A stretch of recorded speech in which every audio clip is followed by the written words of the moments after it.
नमस्कार मेरे प्यारे भाइयों, मेरे परमात्मा के प्यारे जीव हंसों। मैं हमेशा मालिक से यही दुआ करूंगा कि आप सब मेरे भाइयों का विवेक पहले से ज्यादा और ज्यादा और ज्यादा से ज्यादा बढ़ता ही जाए। बस मेरे दिल की यही अरदास है कि ऐसी कोई चीज ना रहे जो आपको समझ ना आए। हर चीज आपको बिल्कुल क्रिस्टल क्लियर होती जाए। बस यही चाहूंगा मैं, यही अरदास करूंगा उस बंदी छोड़ से, उस परमपिता परमात्मा से कि वो आपके विवेक शक्ति में बढ़ोतरी करता ही जाए और ऐसा कोई भी अज्ञान ना रहे इस दुनिया में जो आपको 1% भी भ्रमित कर पाए। कुछ ना रहे ऐसा। आपका ये भाई आपकी पूरी मदद करने के लिए तैयार है। बस आप निष्पक्ष भाव से इस सत्संग को सुनते रहिए और उस पर विचार करते रहिए। विवेक लगाइए कि जो मैंने बात कही है वो सत्य है या असत्य है। जवाब मेरे भाई आपके अंदर से ही आएगा। उस परमात्मा का जवाब आपके अंदर से आएगा।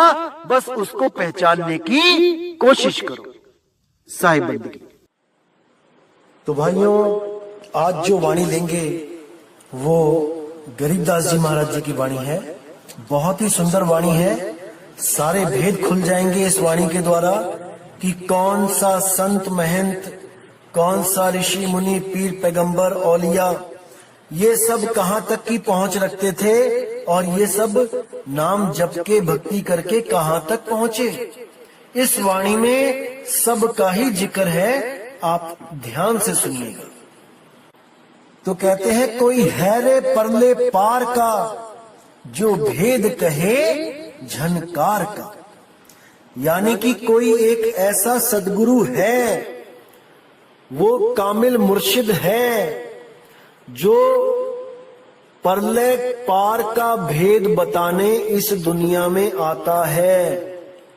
परले पार का भेद यानी जो जन्म मरण के पार की अवस्था के बारे में जानता है। आज जितने भी गुरु इस दुनिया में हैं, वो या तो सब साकार या फिर निराकार को ही परमात्मा मानते हैं। लेकिन जो सतगुरु होता है, जो मालिक होता है, जो परमात्मा स्वयं गुरु बन के आता है, वो इन दोनों ही अवस्थाओं से न्यारी उस अवस्था की बात करता है जहां पर जब हम थे तब ये दुनिया भी नहीं थी। ना निर्गुण ना सरगुण, ना साकार ना निराकार, ना तो तन और ना ही मन। आज अगर आप किसी भी गुरु से पूछेंगे कि परमात्मा कहाँ रहता है, तो वो बहुत ही आराम से आपको बताएंगे कि परमात्मा आपके शरीर के अंदर रहता है और उसको नाम जप के प्राप्त किया जा सकता है। अब केवल एक ये सवाल अगर पूछ लिया जाए इन गुरुओं से कि आज तो आपने कह दिया कि परमात्मा हमारे शरीर में रहता है, क्योंकि शरीर साक्षात हमारे सामने है और बाहर दुनिया में हम ये मान भी सकते हैं, समझ भी सकते हैं कि वो किसी पेड़ पौधों में, किसी पत्थर मूर्ति में, किसी 84 लाख जूनों में तो हमें मिलने वाला नहीं। मत्थे टेक के वहां पूजा पाठ करके तो हमें मिलने वाला नहीं। इसलिए हम बहुत जल्दी मान जाते हैं कि परमात्मा हमारे शरीर के अंदर रहता है, क्योंकि हमारे शरीर के अलावा और कोई ऑप्शन ही नहीं है जहां पे हम परमात्मा को ढूंढें। क्योंकि बाहर तो खोजत खोजत सारी दुनिया ही खोज के थक चुकी है, वो किसी को मिला नहीं। तो हम बड़े आराम से यकीन कर लेते हैं जब कोई भी कहता है कि परमात्मा आपके शरीर में है, क्योंकि हमें वो बाहर नहीं मिल सकता। लेकिन उन गुरुओं से अगर आप केवल एक सवाल मेरी तरफ से ये पूछ लो कि आज तो आप कहते हो कि परमात्मा हमारे शरीर में है, लेकिन जब मेरा शरीर भी नहीं था तब परमात्मा कहाँ था, मुझे इतना बता दो। अभी मेरा सामने शरीर दिख रहा है, इसलिए आप कह रहे हो कि परमात्मा मेरे शरीर में है। मान के रखो कि अभी मेरा शरीर है ही नहीं, अभी मैं पैदा हुआ ही नहीं, तब वो परमात्मा कहाँ है, कौन सा उसका असली घर है? अभी तो मेरा शरीर भी नहीं बना है, तो इसका मतलब परमात्मा भी नहीं आया शरीर में। तब वो कहाँ रहता है? अगर इतनी सी बात पे विचार कर लोगे मेरे भाई, तो बहुत से भ्रम आपके नाश हो जाएंगे। असल में जो सतगुरुओं ने निर्गुण शब्द जहां यूज किए हैं, सोहम सोहम जहां यूज किया है, त्रिकुटी जहां यूज किया है, इनका मतलब बिल्कुल अलग था। लेकिन अधूरे गुरुओं ने इसका मतलब हमें गलत समझाकर हमें उलझा दिया। जैसे जहां भी पूर्ण संतों ने सोहम का जिक्र किया कि सोहम ध्यान लगाया, तो इन अधूरे गुरुओं ने उसको एक मंत्र घोषित कर दिया या उस सोहम को सांस घोषित कर दिया, जबकि वो शुद्ध सोहम अवस्था जो तू सोहम यानी कि जैसा परमात्मा वैसा ही मैं, उस अवस्था की ओर इशारा करता था। लेकिन अधूरे संतों ने उसको एक मंत्र बना के पेश कर दिया, जपवा दिया, एक श्वासों की धुन बना के पेश कर दिया, उसको जपवा के जन्म बर्बाद करवा दिया। जैसे कई वाणियों में निर्गुण शब्द आता है, तो इसका मतलब होता है कि गुणों से न्यारा, निर्गुण, जिसमें कोई गुण नहीं है, उस अवस्था की बात की जा रही है। जो गुणों से, 16 गुणों से भी जो पहले जो अवस्था थी, उस अवस्था तक पहुंचने को निर्गुण बोला गया है। लेकिन अधूरे संतों ने क्या किया, इस निराकार तत्व आकाश तत्व को ही निर्गुण बता के पेश कर दिया, और उसी आकाश के लिए बोला कि देखो ये गुणों से रहित है, यही निर्गुण है। इसी आकाश को निराकार बता के दोनों हाथों के बीच दिखा के जीवों को उलझा दिया, जबकि ऐसा बिल्कुल नहीं था। इसी तरह त्रिकुटी का नाम लेकर आंखों के बीच जो तीसरा तिल है, वहां पे उलझाया गया। त्रिकुटी का जब आप असली अर्थ जानोगे तो आपको समझ में आएगा कि कुटी मतलब एक स्थान जहां पे कोई रहता है। त्रिकुटी यानी तीसरी कुटी। सुरती के रहने के 3 स्थान हैं। पहला स्थान वो है जहां पे वो हमेशा से थी। दूसरा स्थान है निराकार, जहां पे वो उस निज घर को छोड़ के आई और खुद को निराकार ब्रह्म मान के भ्रमित हो गई। तीसरा स्थान है ये शरीर, जहां पर ये निराकार अवस्था ब्रह्म अवस्था से भी नीचे गिरती है और जीव अवस्था में पहुंच जाती है। तो इसके रहने के 3 स्थान हैं, तन, मन और शब्द। शब्द को त्याग के यहां मन में आई, मन के द्वारा ही तन में आई, और इन तीनों में ही उसके रहने का स्थान है। अब संतों ने कई जगह त्रिकुटी बोला, तो उसका इशारा था तीसरी कुटी, यानी पहली कुटी तो जहां पे अभी आप रहते हो, तन में जीव बन के।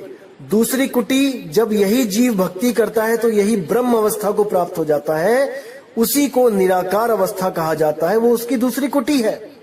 उस कुटी को भी छोड़ के वो तीसरी कुटी यानी अपने निज धाम को पहुंचता है, अपने निज स्वरूप में पहुंचता है, तो उसको त्रिकुटी कह देते हैं। लेकिन इन अधूरे संतों ने इंगला पिंगला सुषमना को ही त्रिकुटी बोला है, इसीलिए जीव भ्रमित होके त्रिकुटी में ध्यान लगाने लग जाते हैं। इसी तरह हर शब्द की जो गहराई है, उसी के साथ एक नकली शब्द भी रचा गया। जैसे कई जगह जिक्र आया कि परमात्मा जब कबीर साहब जब इस दुनिया में नाम देने आ रहे थे, तो काल के साथ उनकी गहन चर्चा चली और काल ने पूरा जोर लगाया कबीर साहब को उनके नाम के मुकाबले अपने अधूरे, अपने नकली नाम देने के लिए जो चर्चा करी कबीर साहब से कि तुम एक पंथ चलाओगे, मैं 12 चलाऊंगा, तुम एक नाम दोगे, मैं 5 दूंगा। तो उसमें ही जैसे कबीर साहब ने बोला कि हे काल निरंजन, मैं अपने बच्चों को छुड़ाने तेरे लोक में आ रहा हूं और मैं वहां पे नाम दूंगा। तो काल बोला कि किसका नाम दोगे? तो कबीर साहब ने कहा मैं परमात्मा का नाम दूंगा, अकाल पुरुष का नाम दूंगा, वाहेगुरु का नाम दूंगा।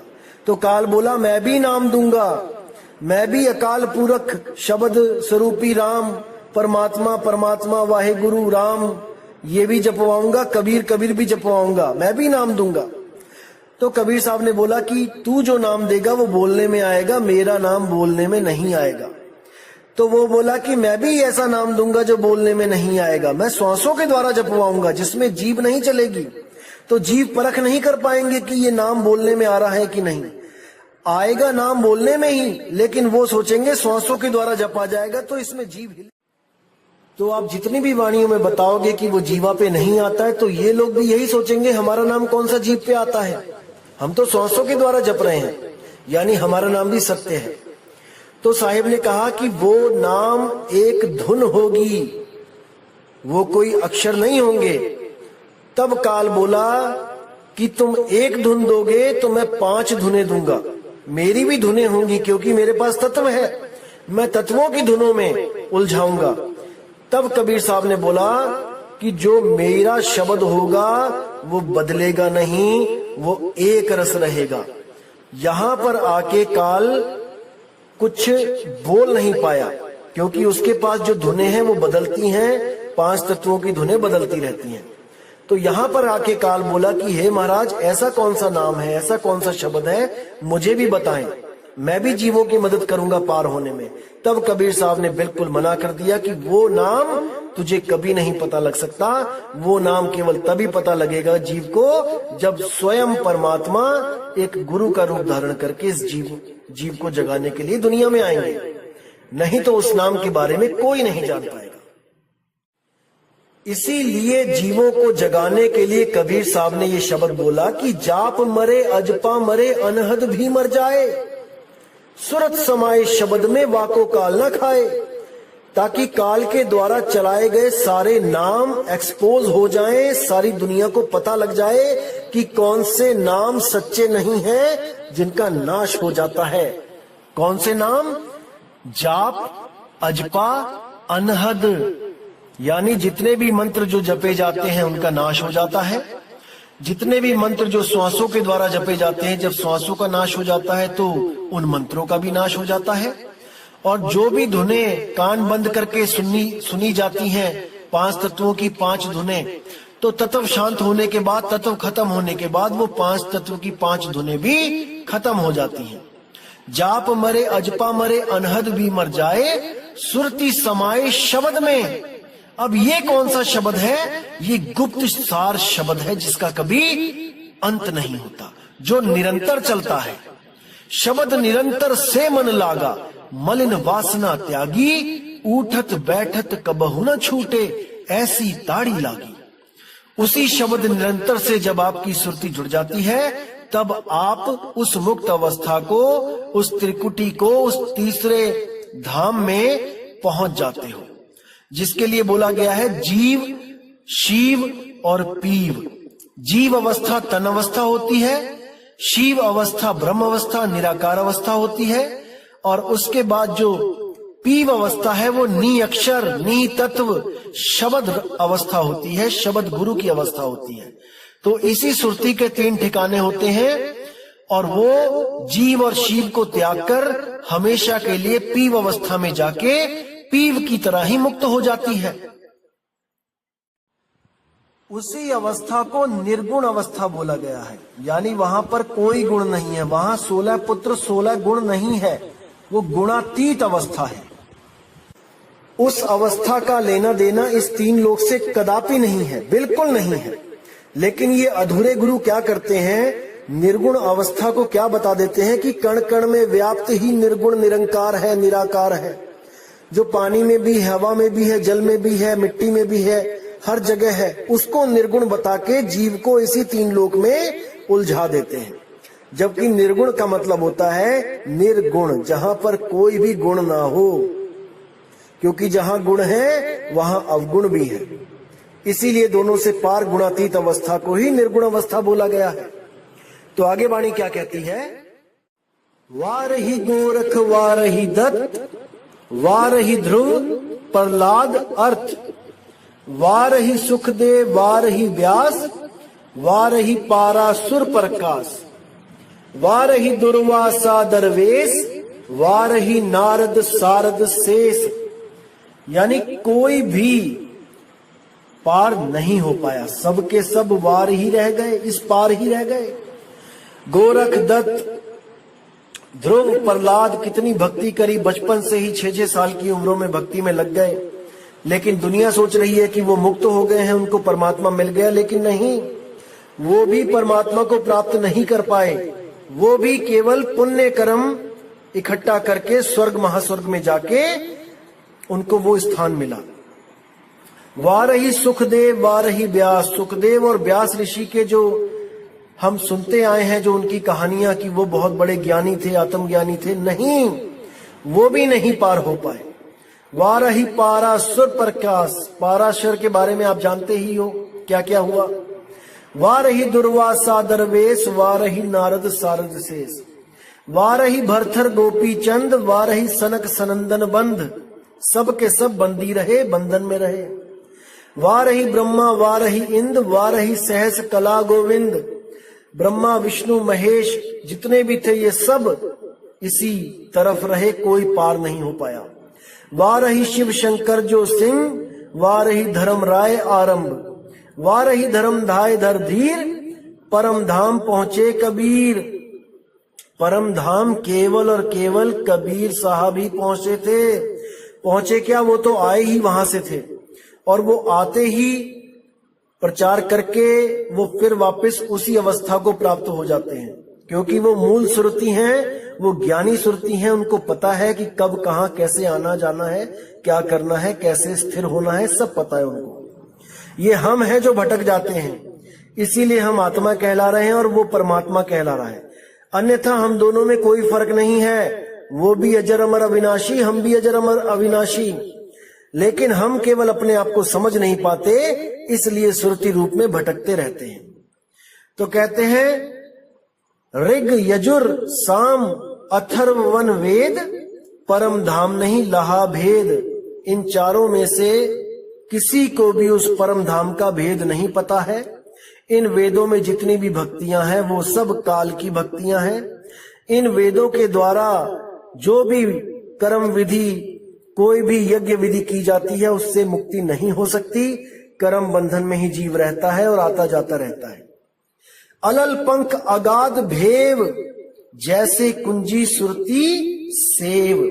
जब वो शब्द मिलता है, वो विहंगम चाल मिल जाती है, तो अलल पंख अगाध भेव, वो सतगुरु पंख दे देता है इस जीव को, इस सुरती को, कि वो सीधी उड़ के अपने मूल में समाती है, अपने परमात्मा के पास पहुंचती है। ना कि वो किसी मंडलों की रूहानी सैर करती है कि एक मंडल हटा तो दूसरा मंडल आया, दूसरा छूटा तो तीसरा मंडल आया, कि भूमियां, पहली भूमि छूटी तो दूसरी भूमि पे पहुंच गए, दूसरी भूमि छूटी तो तीसरी भूमि पे पहुंच गए। अरे मेरे भाई, जब पक्षी उड़ता है तो एक ही भूमि और एक ही आकाश होता है। ऐसा नहीं होता कि वो एक भूमि छोड़ के किसी टीले पे पहुंच गया, फिर उस टीले को, भूमि को छोड़ के कोई पहाड़ पे पहुंच गया, फिर उस पहाड़ से कोई महापहाड़ पे पहुंच गया। वो एक भूमि एक आकाश, एक अवस्था से सीधे दूसरी अवस्था में प्रवेश होती है सुरती। जीव से सीधी पीव में जाती है, ना कि जीव से शिव होती है। इस भरम जाल से मेरे भाइयों निकल आओ। अलल पंख अगाध भेव, जैसे कुंजी सुरती सेव। जैसे इस कुंजी, ताली मिल गई हो, चाबी मिल गई हो उस सुरती को वहां पहुंचने की, और उस किवाड़ को, दरवाजे को खोल के, उस ताले को खोल के सुरती सीधे अपने मूल में जाती है। वार पार थे हा ना था, गरीबदास निर्गुण निगाह। वहां पहुंच के कोई था नहीं, कोई भूमि नहीं, कुछ नहीं। वहां पहुंच के वो अपने मूल निज स्वरूप में स्थित हो जाती है और वो निर्गुण हो जाती है। निर्गुण यानी 16 गुणों को, जो 16 पुत्रों को पैदा किया था, उससे भी पहले जो अवस्था थी वहां पहुंच जाती है और हमेशा के लिए इन गुण अवगुणों से न्यारी हो जाती है। ये तभी होती है जब आपको विहंगम योग कबीर साहब का जब प्राप्त होता है, जिसमें किसी भी देवी देवता की, किसी भी चक्र साधना की कोई जरूरत नहीं होती। सीधी सुरती को अपने शब्द, अपने मूल शब्द में लगवाया जाता है। जब ऐसा भेदी गुरु आपके जीवन में आता है, तभी आपको ये अवस्था प्राप्त हो सकती है। नहीं तो आप जितना मर्जी कोशिश कर लो, आप इन्हीं चक्रों की साधना में, आप इन्हीं भूमियों की साधना में उलझे रहेंगे। कभी पार नहीं हो सकते, क्योंकि पार होने के लिए केवल और केवल आत्म साधना ही आपकी मदद कर सकती है और कोई नहीं। केवल वो अचल अडोल आत्मा ही आपकी सुरति को एकाग्रता दे सकती है, उसको स्थिर कर सकती है। अन्यथा इस दुनिया में ऐसी कोई चीज नहीं जो आपकी सुरति को स्थिर कर पाए, क्योंकि सुरति पहले ही श्वासों में रमी हुई है और वो आ और जा रही है। श्वासों के द्वारा ही एक शरीर से दूसरे शरीर में जाती है और श्वासों के द्वारा ही इस भव बंधन में उलझी हुई है। अगर कोई ऐसा गुरु मिल जाए आपको जो इसको श्वासों से न्यारा कर दे, इस गांठ को खोल दे, तो मेरे भाई आप हमेशा के लिए मुक्त हो जाएंगे, हमेशा के लिए बंधन से आजाद हो जाएंगे। क्योंकि पांच तत्व का बंधन केवल श्वासों के द्वारा ही बंधन में है। सबसे मजबूत गांठ केवल श्वास में ही है जो सुरती की लगी हुई है। अगर ये गांठ खुल जाए मेरे भाई तो आप सर्वथा मुक्त हैं।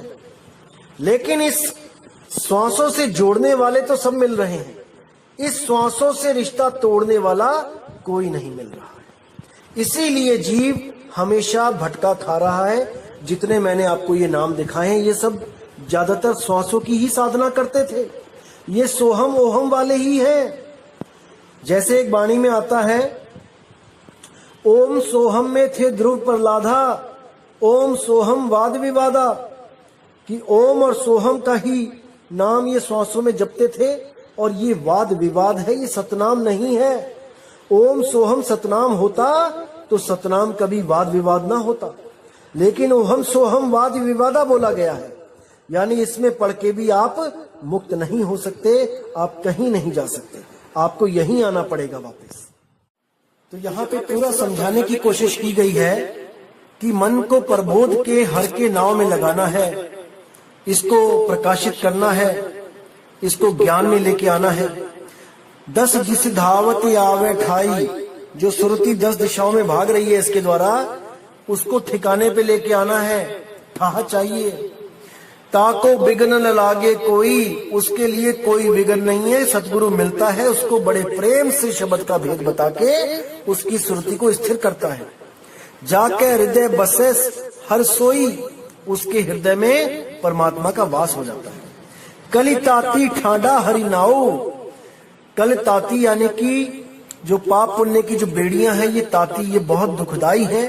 ठांडा हरि नाऊ, वो परमात्मा का नाव, वो बिल्कुल ठंडा है, वो सुख देने वाला है।